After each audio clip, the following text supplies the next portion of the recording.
So my name is Lisbeth Garcia, and this is my presentation on communication tools, effectively communicating with families.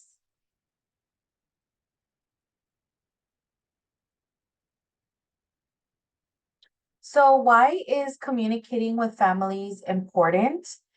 It's a key part of family engagement, and it's because the exchange of information that happens during communication plays an integral role in family engagement. Another reason why it's important is it helps build relationships.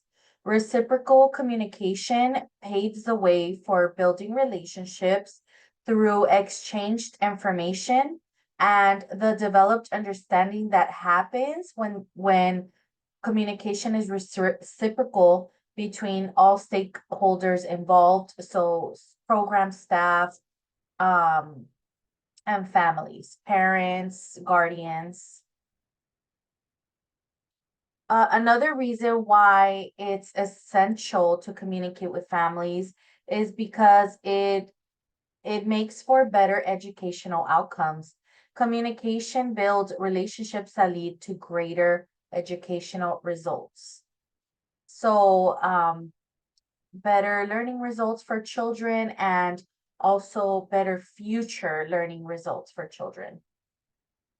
It creates connections. It allows for the planning of strategies to help overcome barriers, leading to meaningful connections. And these barriers can be cultural barriers, language barriers, um, also avoiding conflict barriers. So with communication, it allows for educators to plan better strategies to overcome these barriers. And it also is important because it leads to intentional communication plans.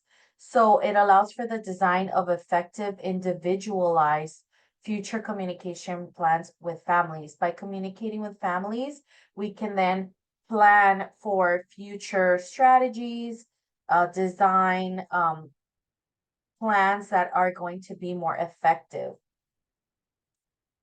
Some communication tools include newsletters. These are sent home periodically, for example, weekly or monthly newsletters, and they keep families informed about what children are learning and upcoming events.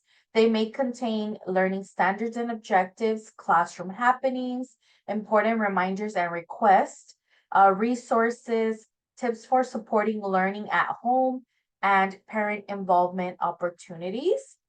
Bulletin boards, they are usually found in hallways and inside classrooms or doors. They keep families informed about community resources, upcoming events, and they highlight learning taking place. They may contain lesson plans for the week, staff about me information, community resources like articles, pamphlets about things going on in the community, or access to resources, and pictures about these same community resources or events or children and their families. Conferences run on a flexible schedule, preferably and vary in length.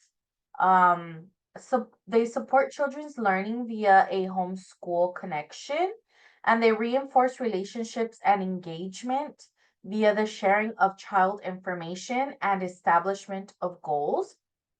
They involve teamwork and collaboration, a reciprocal exchange of ideas and information, at home learning suggestions, and resources. Social media, this can be used for quick updates and information. Teachers can share pictures and videos related to class happenings and learning. Parents can engage by commenting or messaging. And they may contain pictures and videos of children with parental permission, pictures and videos of activities and events, learning content, messaging and commenting options for families, and online resources and information. And this is Class Dojo. You can message on Class Dojo, and another popular useful app is Seesaw, and I've used both of these before. Sharing lessons and activities that encourage involvement. So tools can be used to engage families by including their thoughts and ideas in program curriculum. So by sharing lessons and activities through tools, families can then engage by sharing their ideas and their thoughts, and we can implement these into the activities and curriculum. Family Family can become advocates. So tools can engage families by making them advocates. They share important messages with others. So like social media, um, we as educators can share important messages, and then families can repost, pass them along, or through newsletters, they could share the message verbally with other families. Involvement opportunities are also ways to engage families. So tools can be used to communicate these opportunities, such as volunteering, material requests, and family event opportunities.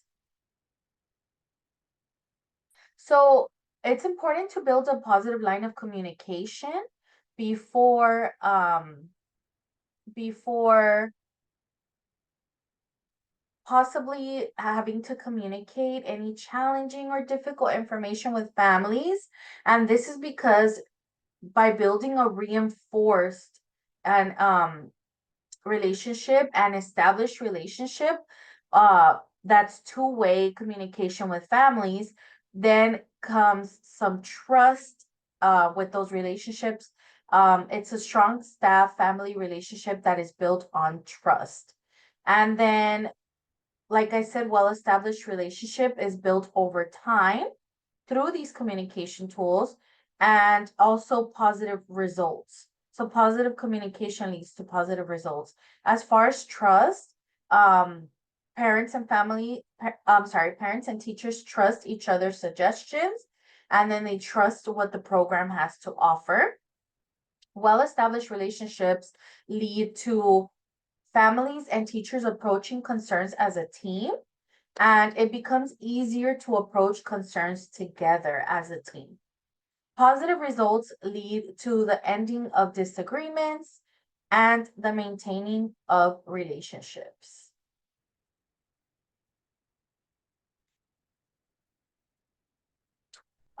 So it's important to differentiate tools based on each individual family needs. Some things to consider is to offer various options. So offering communication options for families to choose from, and they can choose whatever best fits their needs.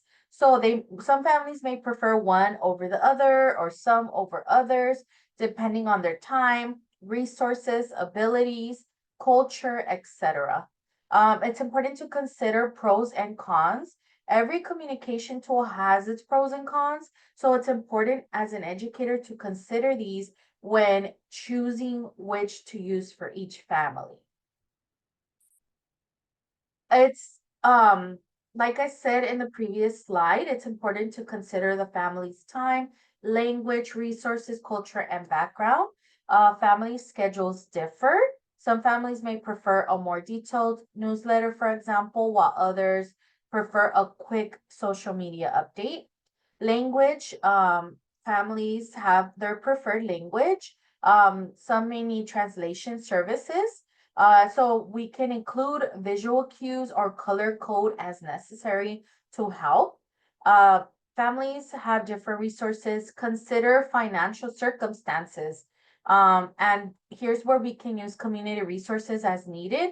Offering free or low cost resources is just one of the many things we can do for families to consider their resources when using communication tools. Also, considering a family's culture and background, it's important to avoid bias and use first person language in our communication tools, everyday language, no slang or nicknames, and gender neutral language when possible.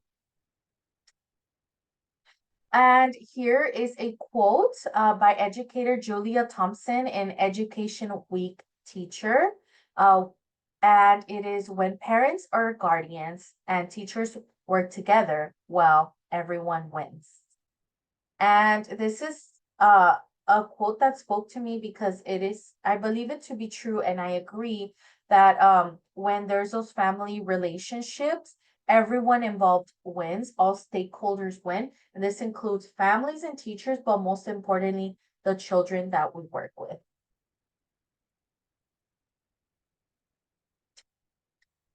Thank you very much for your attention.